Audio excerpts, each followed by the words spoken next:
31 misterios de los santos clavos de la cruz de Jesucristo y la historia de Caifás. Uno de los momentos más importantes de la historia es la crucifixión de Jesús, el hombre que entregó su vida para redimir los pecados de la humanidad. La pasión y muerte de Jesús está vinculada con varios símbolos: la corona de espina, el sudario, la cruz y los clavos, que son muy aludidos en el adagio, por los clavos de Cristo. ¿Te has preguntado alguna vez qué pasó con esos clavos? ¿Realmente eran 3 los clavos que se usaron en la crucifixión de Jesús? ¿Existen en la actualidad? ¿Sabías que en años recientes se ha especulado que en un osario de Caifás estuvieron 2 que se creen fueron usados en la crucifixión de Jesús? Hoy te presentamos un recorrido histórico por todo lo que se dice sobre los clavos santos y también su vinculación con el sumo sacerdote Caifás. Acompáñanos. Antes de meternos a fondo, no te olvides de suscribirte a nuestro canal y activar las notificaciones para mantenerte al día con nuestras actualizaciones.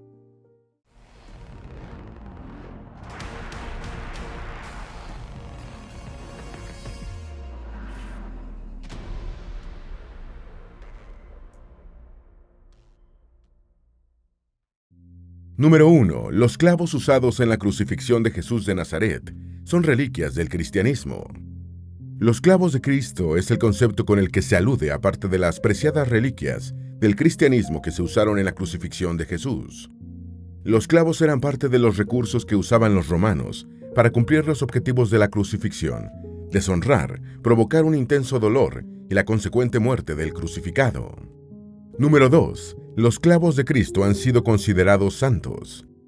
El que los clavos que se utilizaron en la pasión de Jesús quedaran impregnados de su sangre los hizo tener en el colectivo con la cualidad de benditos, pasando así a ser llamados los clavos santos, entre otras denominaciones similares. Número 3. ¿Qué sucedió con los clavos una vez que Jesús fue bajado de la cruz? La tradición cristiana afirma que fueron enterrados con la cruz una vez que, ya muerto, bajaron a Jesús y liberaron su cuerpo. Los clavos son, si se analiza con detenimiento, las reliquias que más podían preservarse en el tiempo. Número 4. La cantidad de clavos usados en la crucifixión de Jesús. En el tratamiento de la crucifixión existe un debate en torno a si Jesús fue crucificado con 3 o 4 clavos.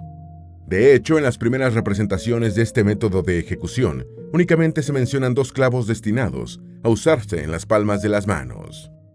Durante el arte que se representó en la temprana Edad Media, se observa un apoyo a la tradición de que Cristo fue crucificado con 4 clavos. Incluso en la expresión de algunos escritores, también se evidencia la misma teoría, aunque ninguna anterior a Gregorio de Tours. 2 de esos clavos estaban destinados para las manos y 2 para los pies, que se clavaban por separado, en cada lado del pie de la cruz. De la versión de los 4 clavos también hay ciertas variantes en cuanto a la posición de los pies, ya que algunas pinturas, por ejemplo, el Cristo de Velázquez, del siglo XVII, muestran que están ubicados al frente y no a los lados.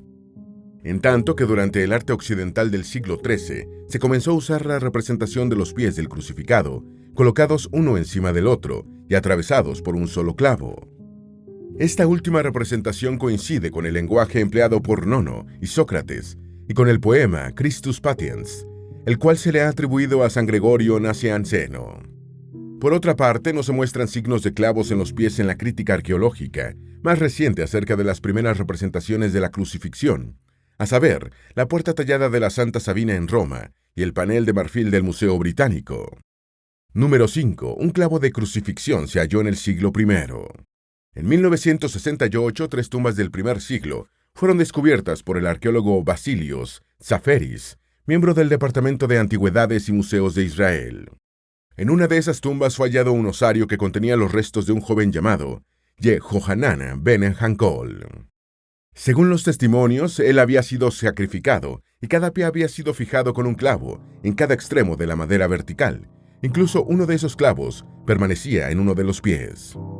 El clavo estaba hecho de hierro y tenía una longitud de unos 15 centímetros, y sus lados eran cuadrados, por lo que tenía el peculiar estilo de los clavos romanos. De acuerdo con lo que encontró en las evidencias el hoy difunto Dr. Nico Haas, se empleó una pequeña pieza de madera liviana entre el clavo y el pie, con la intención de que quedase bien sujetado. Número 6. Los clavos hallados por Santa Elena en Tierra Santa. Según la tradición, en el siglo IV, la madre del emperador Constantino, Santa Elena o emperatriz Santa Elena, viajó a Jerusalén para recuperar las reliquias de la pasión de Jesús. Tras excavaciones descubrió las reliquias que hacen parte de la crucifixión de Jesús, entre las que se contaban los clavos. Número 7. Un clavo de la cruz de Cristo terminó en el bocado de un caballo. Santa Elena envió a su hijo Constantino parte de la cruz y también 2 de los 3 clavos para usarlos en objetos como su casco. En el siglo V, Sócrates Escolástico y Sosomeno señalaron que Santa Elena mandó a que uno de los clavos, o parte de él, se engastara en el bocado del caballo de su hijo, además de en el yelmo de Constantino. Número 8. Uno de los clavos habría sido arrojado al mar. El otro clavo quedó con Santa Elena, de acuerdo con el obispo de Tours e historiador galorromano, Gregorio de Tours, siglo VI. Mientras Santa Elena regresaba de Tierra Santa a Roma, ella arrojó al mar el clavo que llevaba consigo, para así apaciguar una terrible tempestad. No obstante, no está claro si lo arrojó o solo lo sumergió un rato para así conseguir lo que deseaba. Número 9. La Catedral de Milán alberga el clavo santo de Milán. La tradición plantea que dentro de una cruz que está en el altar mayor de la Catedral de Milán, se puede observar encendida una luz roja brillante, que es el lugar exacto donde está el clavo, que forma parte del Sacro Morso o bocado sagrado. Tiene una longitud de 30 centímetros y un peso de 700 gramos.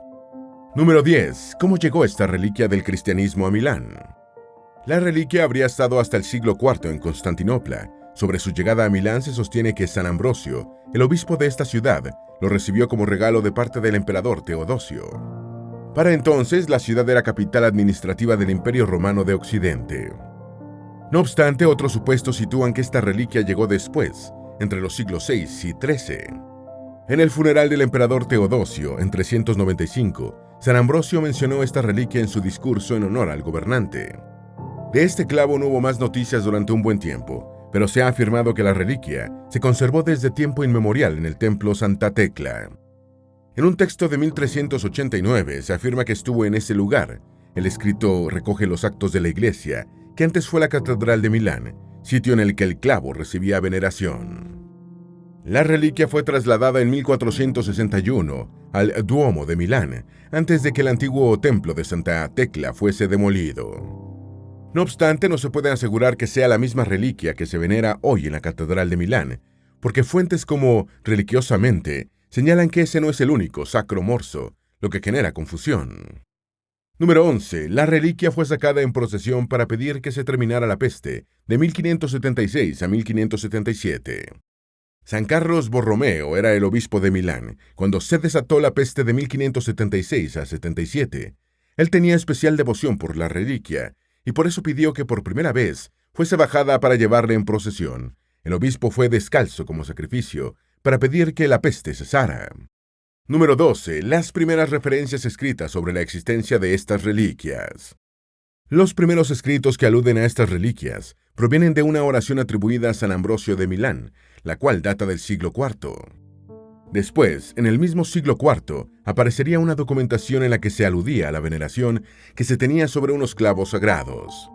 Acerca del destino de los 3 clavos, existen algunos datos historiográficos. Entre estos hay que resaltar el de uno de los más grandes y antiguos hospitales europeos, el Santa María della Scala de Siena. Se ha dicho que uno de los santos clavos llegó a parar a este hospital, por lo que se convirtió en centro de peregrinaciones a mediados del siglo XIV. Número 13. Hallazgo en la tumba de Caifás. En noviembre de 1990, mientras se desarrollaba la Guerra del Golfo, se estaba construyendo un parque cuando por accidente se encontró una tumba que data del primer siglo de la era cristiana. La tumba contenía unos 12 osarios y al parecer allí yacían los restos de la familia de Caifás. Número 14. Los pequeños recipientes llamados osarios. Los osarios son recipientes hechos de piedra caliza y ornamentados con complejas figuras talladas. Allí, después de un año del fallecimiento, se guardaban los huesos de los judíos que habitaron Jerusalén durante el siglo I, así quedaba disponible la cámara de la sepultura para otro entierro. El uso de estos pequeños féretros se extendió hasta finales del primer siglo después de Cristo, como parte de los rituales fúnebres de los judíos. En el osario, además de tallar ornamentos, también se colocaba el nombre del difunto y se guardaban otros artículos. Pero más allá de la fascinación que generó el hallazgo, Nada más sucedió después de que los titulares invadieran la prensa, por lo menos hasta que 20 años después, un hombre se interesara en el asunto. Número 15. Un osario hermosamente tallado. Uno de estos osarios resaltaba por las hermosas imágenes talladas y por la inscripción José, hijo de Caifás, que es el nombre completo del hombre que impulsó la condena y muerte de Jesús en la cruz. Así también lo denominó el historiador del siglo I, Flavio Josefo. Todas las evidencias se llevaron a la sede de la Autoridad de Antigüedades de Israel, o IAA por sus siglas en inglés. El osario, junto con otro más pequeño, actualmente está en el Museo de Israel, Jerusalén. Número 16. Caifás, el personaje bíblico que propulsó la crucifixión de Jesús. El hallazgo del osario y la tumba de Caifás es un hecho sorprendente, pues se trata de uno de los hombres que, según el Evangelio, tuvo un papel fundamental en la ejecución de Jesús. Cristo se convirtió en una amenaza para el sistema religioso del judaísmo. Por ejemplo, la resurrección era algo en lo que no creían, y que Jesús hubiera resucitado a Lázaro alarmaba a los sumos sacerdotes. Por 18 años, Caifás se desempeñó como sumo sacerdote del templo. Era una persona poderosa, y Jesús se convertía en un problema para él y para la estabilidad social. Caifás fue quien presidió la reunión que se hizo con carácter de extraordinario en el Sanedrín para decidir lo que se haría con Jesús. Fue allí cuando el sumo sacerdote dijo: «Conviene que muera uno solo por el pueblo, y no perezca toda la nación». Caifás llevó a Jesús ante Pilatos para que él lo condenara a muerte en la crucifixión por proclamarse el Mesías. Número 17. Los académicos hoy concuerdan en que Caifás fue enterrado en una tumba subterránea. Caifás advirtió a los apóstoles que desistieran de diseminar las enseñanzas de Jesús. Persiguió a los primeros cristianos hasta el año 36, cuando dejó de tener autoridad religiosa. Se cree que murió asesinado cuando los romanos tomaron Jerusalén. Los académicos hoy concuerdan en que fue enterrado en una tumba subterránea. Número 18. Un periodista se percata de que 2 clavos hallados en la tumba pasaron desapercibidos. Simcha Jacobici es un periodista israelí-canadiense que ha sido 3 veces ganador del Emmy por periodismo de investigación sobresaliente. En 2011, Jacobici se interesó en las tumbas y en los osarios. Revisó los informes arqueológicos sobre este descubrimiento que estaban en poder de la Autoridad de Antigüedades de Israel.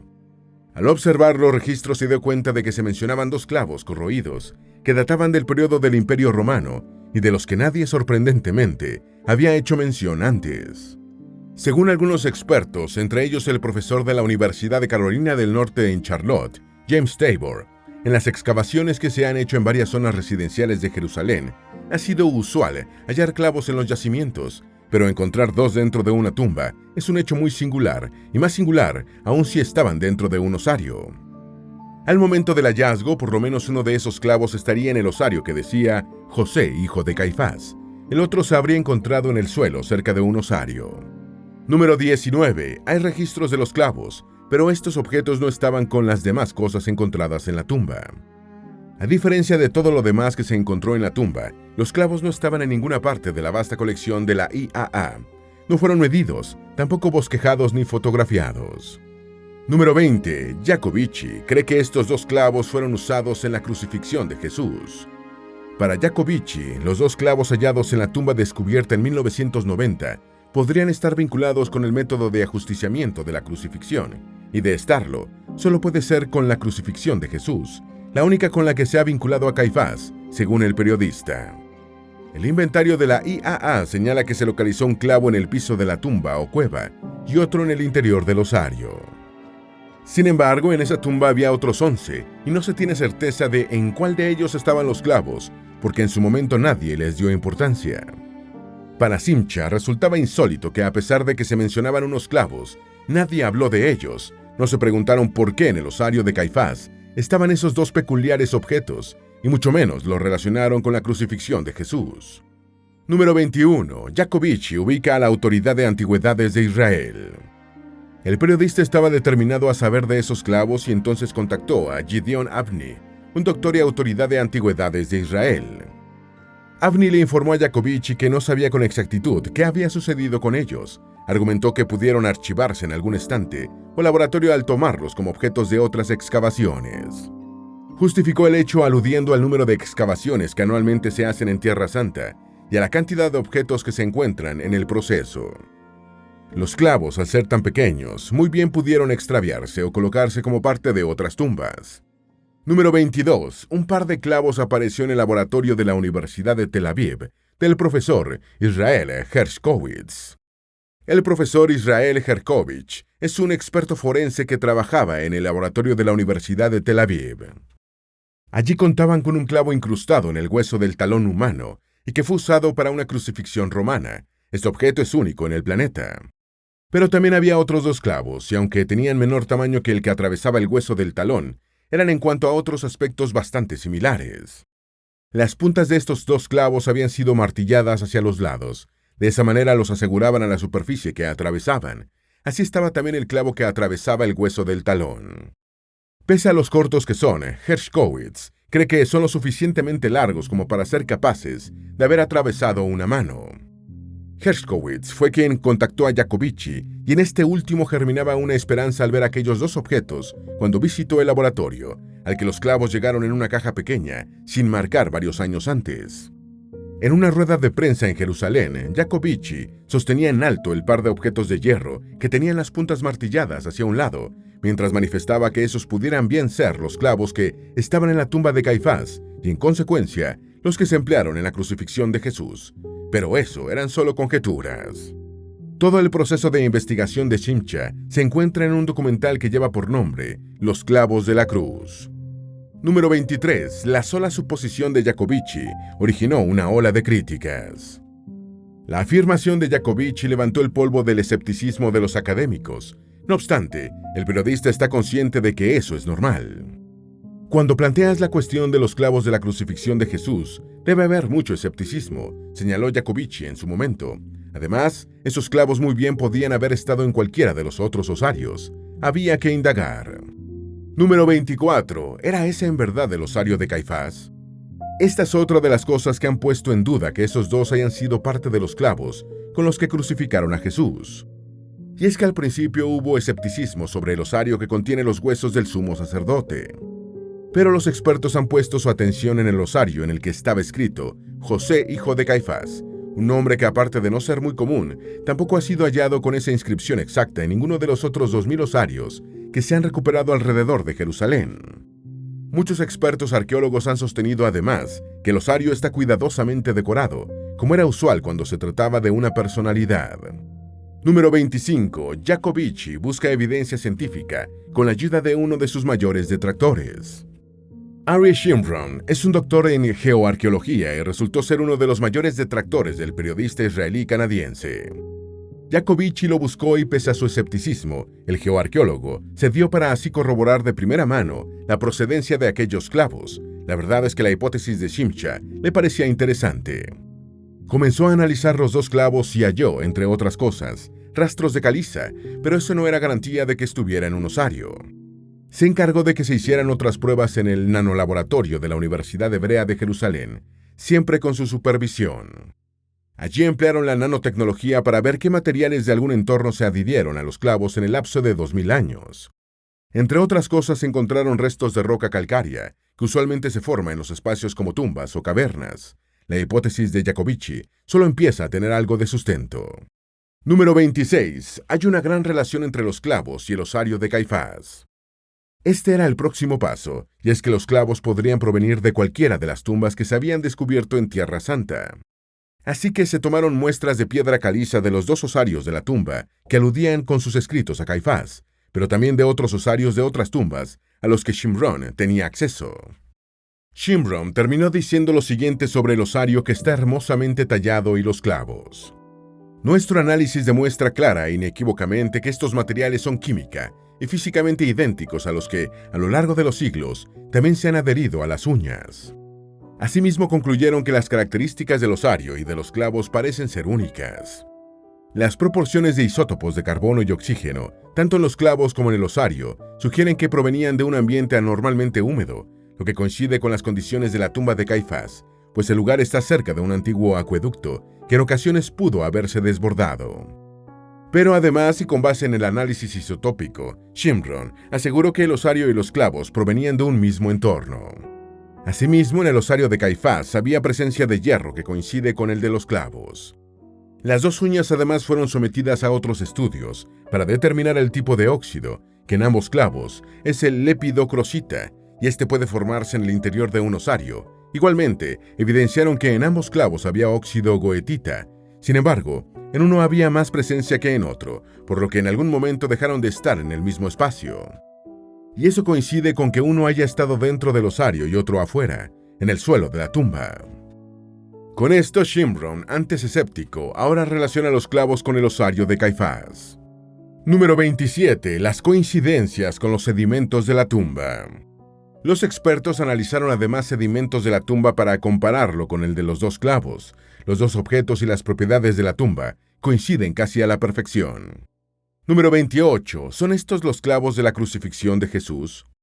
Por medio de un microscopio electrónico se determinó que en los dos clavos había partículas de material orgánico, quizá carne o hueso.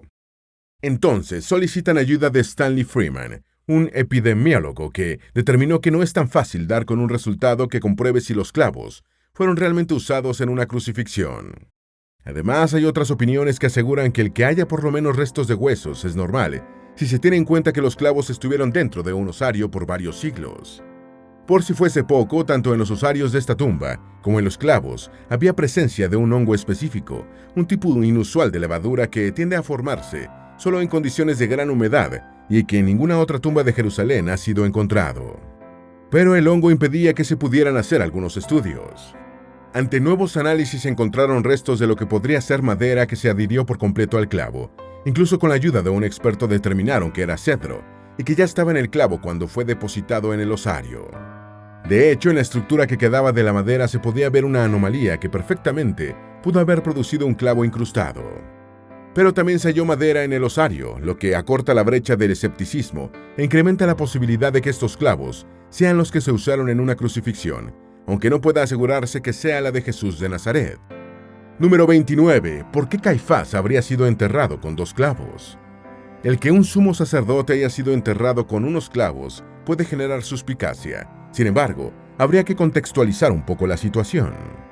Resulta que en las creencias religiosas de entonces se tuvo algo de tolerancia con el paganismo. Por ejemplo, en la misma tumba en la que estaban los presumibles restos de Caifás, se halló el cráneo de una mujer con una moneda romana, con la cual se cree que pagaría al barquero que transportaba almas mediante el río Estigia. Ahora bien, muchos consideraron que los clavos de crucifixión tenían poderes curativos especiales, una superstición que también caló en los círculos sacerdotales, y Jacobici especula que en su lecho de muerte los haya tenido esperando una curación. Eldad Keinan es un historiador y hace parte de la Universidad de Bar Ilan. Él afirmó que los judíos tenían permiso de los rabíes para llevar al Shabbat ciertos objetos que según ellos tenían poderes místicos. Uno de esos objetos era precisamente un clavo de crucifixión, una creencia que compartían con los paganos. Para él, el que alguien se llevara unos clavos a su tumba era señal de que tenían un significado muy especial. También se concibió la idea de que los clavos estaban allí porque se usaron para escribir los nombres en los osarios, pero los expertos han dicho que no es tan fácil hacerlo con unos clavos, más si estos están doblados en las puntas. Número 30. El sentido de guardar unos clavos en una tumba. A todas luces no tiene mucho sentido colocar unos clavos en un osario si se tiene en cuenta la cantidad de gente crucificada en la época de Jesús. Pero sí cobraría más sentido mantener los clavos de la crucifixión más importante de la historia, y más si el difunto motivó esa crucifixión. Para el historiador Eldad Keinan, esos clavos debían tener un significado muy especial para haberse colocado en el osario de Caifás. Para la profesora de la Universidad de Ottawa, Adele Reinhardt, posiblemente alrededor de Caifás, se colocaron unos clavos de crucifixión cuando habría padecido una enfermedad y se intentaba curarlo con los poderes mágicos que se creían que tenían los dos objetos.